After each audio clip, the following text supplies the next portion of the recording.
Hi there, church family. Next week we've set aside 48 hours, Tuesday and Wednesday of next week, for prayer and fasting. And I really want to encourage you to carve out this time.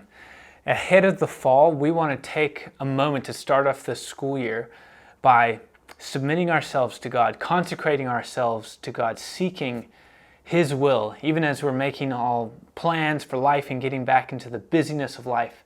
Let's start off this school year putting God at the center. I was reminded of this scripture out of Mark chapter 9 and verse 29. Jesus has just healed a boy whom his disciples were not able to heal.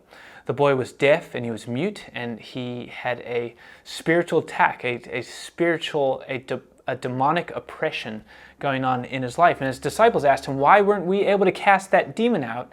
And he responds by saying this, and he said to them, this kind cannot be driven out by anything but prayer.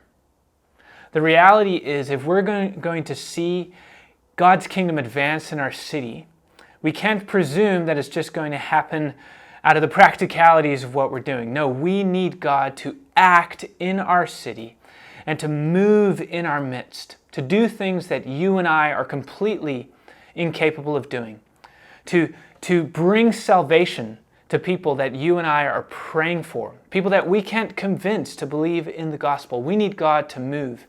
And so we're setting aside 48 hours. We're going to be praying at the church both of those nights. And I would encourage you, let's trust God, plead with God, seek God together as a church. Hope to see you next week.